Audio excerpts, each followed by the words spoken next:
Hey, bienvenue sur Toposcope. Pour tous ceux qui pensent qu'être riche n'est réservé qu'aux personnes d'un certain âge ayant déjà beaucoup de vécu, sachez que ce n'est pas obligatoirement vrai et qu'aujourd'hui, beaucoup d'adolescents sont déjà ultra riches et milliardaires. Qu'ils en soient parvenus par leurs propres moyens ou par le biais d'un héritage, toutes ces jeunes personnes de moins de 30 ans ont toutes sans exception une somme à 10 chiffres sur leur compte en banque. Avant que ça commence, mettez un pouce bleu si vous aussi voulez devenir milliardaire et surtout pour nous aider à dépasser les 4000 likes en 24 heures. Et si ce n'est pas déjà fait, vous pouvez vous abonner à la chaîne du Toposcope et activer la petite cloche pour ne louper aucune des nouvelles vidéos qui sortent chaque jour à 18 h. C'est parti. Numéro 1. John et Patrick Collinson. Comme vous le voyez, ces deux individus portent le même nom de famille et sont donc frères. John et Patrick possèdent un capital de 1,1 milliard de dollars chacun pour avoir fondé une grosse société ensemble.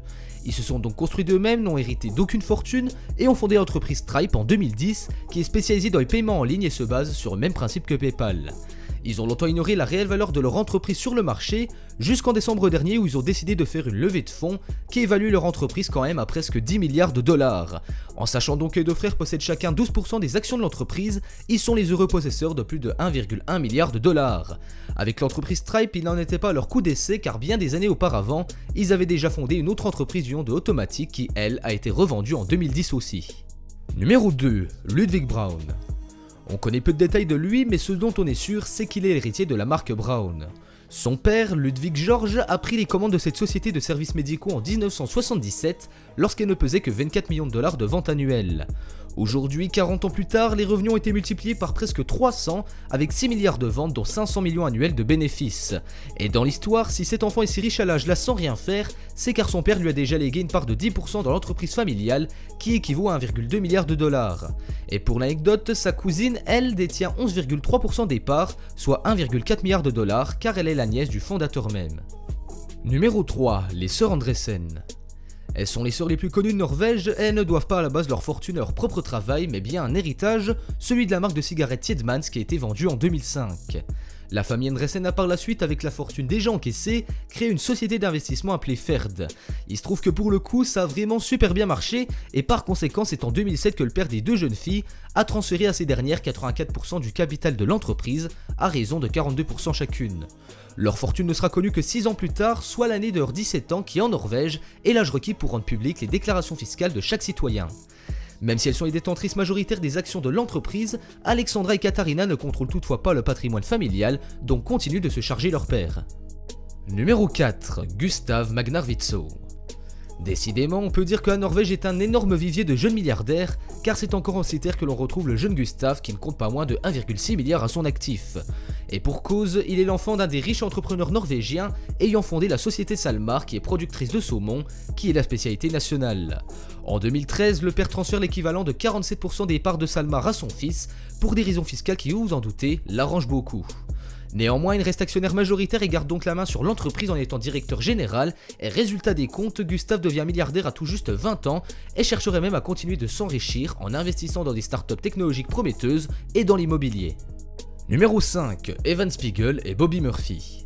Vous l'aurez compris les potes, il m'arrive souvent de mettre deux personnes à la même place du classement car bien souvent, l'origine de leur richesse est complètement liée. Dans le cas de ces deux mecs là, je vais pas m'étendre des heures en parlant d'eux, car on a déjà fait une vidéo qui leur est totalement consacrée en quelque sorte, avec 6 choses sur Snapchat que vous ignorez, et vous pouvez regarder cette vidéo après celle-ci avec la fiche en haut à droite.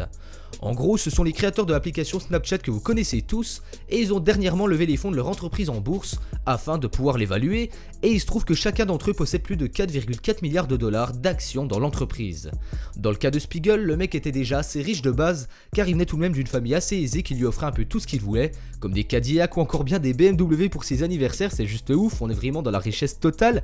Et dans le cas de Murphy par contre, pas d'énorme richesse en Snapchat, même si tout a bien changé aujourd'hui, rassurez-vous, car ils s'étaient tous deux rencontrés lors de leurs études à Stanford, et ils tentaient souvent de créer des choses pour se rendre plus cool auprès des gens du bahut, qui les ignoraient quelque peu. Numéro 6. Lucas Walton. On passe au plus riche du classement et je peux vous dire que c'est vraiment du très lourd, étant donné qu'on triple presque la mise par rapport à ses dauphins. Lucas Walton, lui, n'a pas eu d'idée géniale et n'a pas créé sa société pour faire fortune, non bien loin de là car c'est grâce à la mort de son père qu'il s'est enrichi, c'est un peu glauque. Il est en effet le petit-fils du cofondateur du revendeur Walmart qui est hyper connu aux US et il est par-dessus tout l'heureux héritier de 4% des actions de cette entreprise, soit un peu plus de 11,5 milliards de dollars.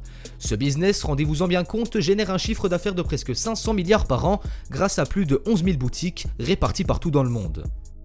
Cette vidéo touche à sa fin, dites-moi en commentaire quel est selon vous le milliardaire le plus exemplaire de cette vidéo. Pour aider le Toposcope, vous mettez un pouce bleu, vous partagez la vidéo à vos potes qui rêvent tous d'être milliardaires, et bien évidemment vous abonnez et vous activez les notifications pour ne louper aucune des nouvelles vidéos qui sortent chaque jour à 18 h. Et quant à moi, on se donne rendez-vous demain, même endroit, même heure pour une nouvelle vidéo. Ciao ciao.